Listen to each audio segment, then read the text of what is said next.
एक फकीर शमशान में 2 चिताओं की राख को बड़े ध्यान से देख रहा था।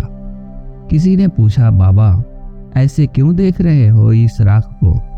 फकीर बोला, बेटा कुछ नहीं, बस देख रहा हूँ कि ये एक अमीर की लाश की राख है जिसने जिंदगी भर काजू बादाम स्वर्ण भस्म खाए, और ये एक गरीब की लाश है जिसे 2 वक्त की रोटी भी बड़ी मुश्किल से मिलती थी, मगर इन दोनों की राख एक सी है। फिर किस चीज पर आदमी को घमंड है? नमस्कार मित्रों, मुझसे मिलने वाले युवकों द्वारा ज्यादातर पूछा जाने वाला सवाल है, मुझे अपने जीवन को किस तरह बनाना है। इसके बारे में अलग अलग लोग तरह तरह की सलाह देते हैं, मैं किस सलाह को मानूं? मैंने कहा, जब मैं आपकी उम्र का था, मैं किसी भी बाबा जी के सामने बैठकर उनसे कोई सलाह नहीं मांगता था। कोई भी व्यक्ति मुझे समझाकर इस मार्ग पर नहीं लाया है। किसी भी चीज को सीधे अनुभव करके जानने की ललक और तरफ मेरे अंदर थी।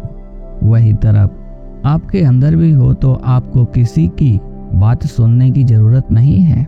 जो भी चीज आपके अनुभव में ना हो तो उसे पूर्ण रूप से सत्य मानना जितना मूर्खतापूर्ण है, उसी तरह उसे झूठ मानकर नकार देना भी उतना ही मूर्खतापूर्ण है।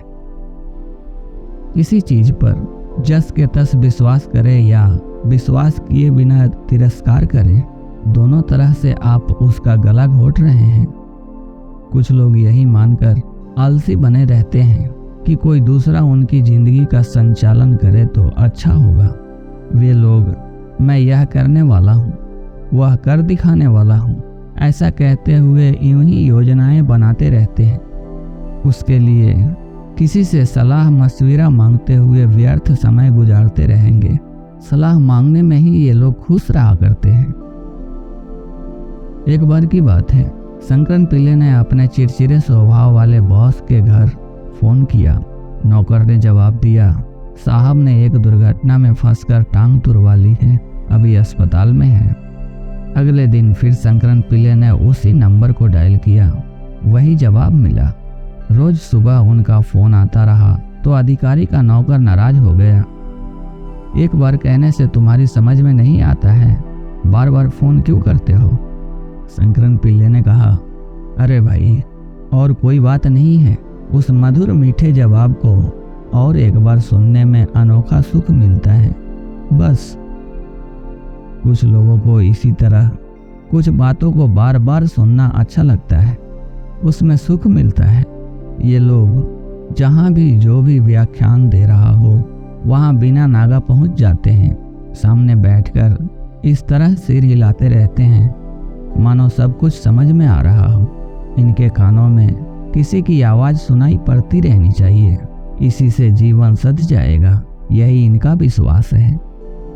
इसका मतलब यह नहीं कि सलाह देने वाले सभी लोगों को आप दुश्मन समझें। आपको जो व्यक्ति सलाह देते हैं उनमें उसकी योग्यता है या नहीं, आपके द्वारा इसका फैसला करना भी गलत है। कोई आदमी पियक्कर है, इसी तरह के चलते सभी तरह की बीमारियां आ जाती है। वे पीकर सड़क के किनारे पड़े रहते हैं। शराब खाने के द्वार पर खड़े लोगों को देखकर जोर से कहते हैं, अरे पीना मत, सेहत को नुकसान करता है। आप सोचते हैं यह खुद पियक्कर है, हमें सलाह देने वाला यह कौन होता है? यूं मानकर आप पीने लगे तो नुकसान किसका होगा?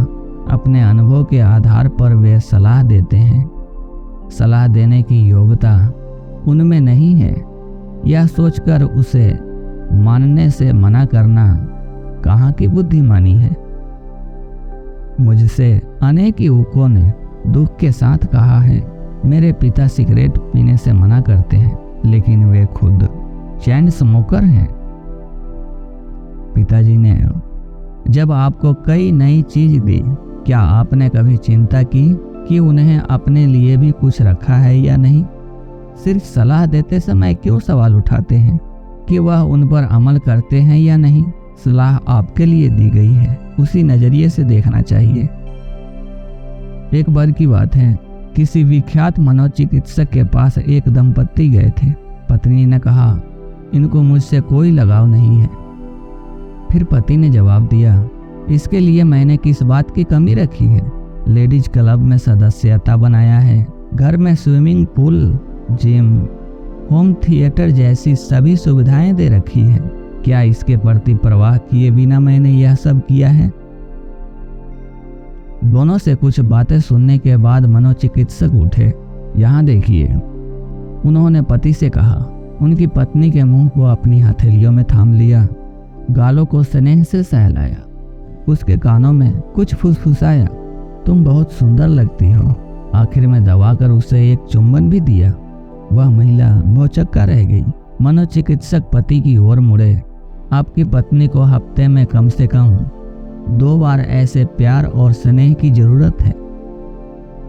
पति ने अपनी डायरी पलटकर देखने के बाद कहा, सोमवार और गुरुवार 2 दिन इसे लेकर आ सकता हूँ। क्या आपके लिए यह दिन सुविधाजनक रहेंगे? है ना कमाल की बात? क्या आप भी यही चाहते हैं कि सलाह देने वाला उस मनोचिकित्सक की तरह पहले खुद उस पर अमल करके देखे? कोई भी सलाह मिले सोचकर देखिए, क्या आपके जीवन के लिए जरूरी है या नहीं। कोई आदमी हमारे सामने बैठकर हमारे लिए कुछ बक रहा है, देखो तो वह क्या है। फिर खुले मन के साथ सलाह पर विचार करें। खुले मन से रहना ही आपके जीवन को सहज बनाएगा। आपका दिन मंगलमय हो। ओम नमः शिवाय। जय श्री राम।